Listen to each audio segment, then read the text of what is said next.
But now civil society is picking up in a wildly successful event. Joining me now to continue our conversation about this inaugural event is USERF now chair and president of Patriot Voices, Nadine Maenza. Nadine, welcome back to Washington Watch. Well, thank you so much for having me.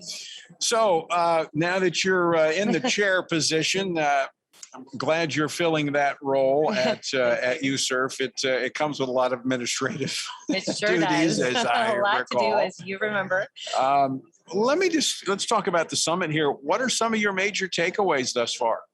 I think that the takeaways have really been to understand the conditions on the ground. We've heard from powerful testimonies from victims, from Rohingya, Yazidi, from others, Uyghur, and so you hear how they're being affected on the ground by persecution, and then hearing from the top people that understand how policy works, people that understand how government works.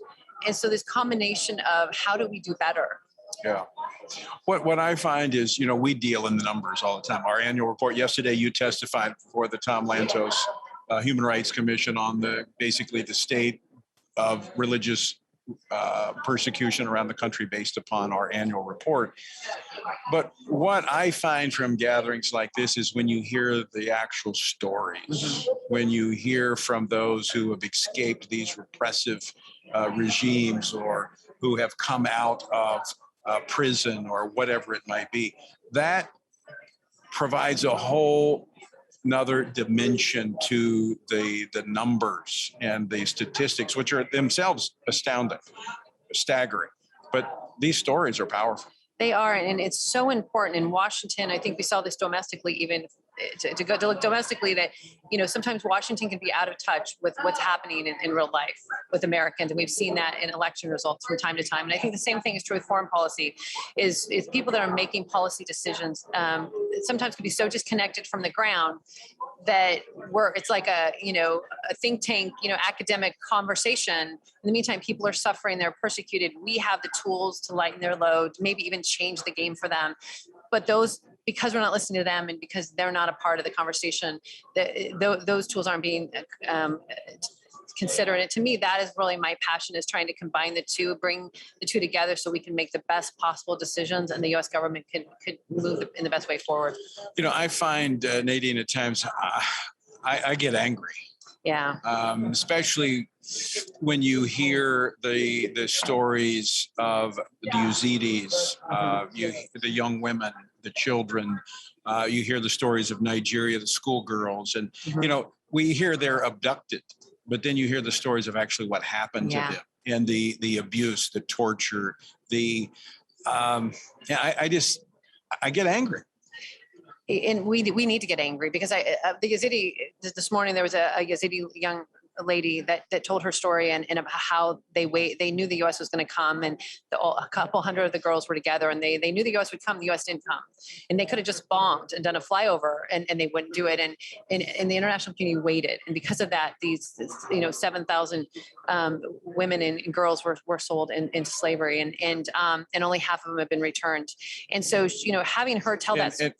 And some of them have been rejected by their community and had children they had to leave because they couldn't come back with the children. And the Iraqi government says those children are Muslims, even if their mother was a Yazidi, because they passed a law to punish these girls if the father is a Muslim, even if they were raped, the child is a Muslim.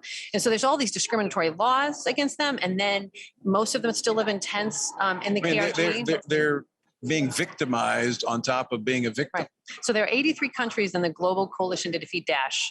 How could we not make it better for the Yazidi community 7 years later? They're going on to their anniversary, and so little has changed. And so angry is what we should be, because we should have done better for them. And so a couple things we need to figure out how we can do better and make good on them now. They're genocide survivors. Genocide should mean something. And also we should learn how not to do it again. I mean, there are red flags when genocide is coming. Right. Well, I mean, look away. Look what's happening in Nigeria. We're going to be talking about that tonight at a dinner. I'm going to be speaking at a dinner for Alliance Defending Freedom, and that's going to be our focus in Nigeria. We were talking about it briefly earlier in the program, but the most populous country in Africa. And the richest. Yeah, over 200 million people.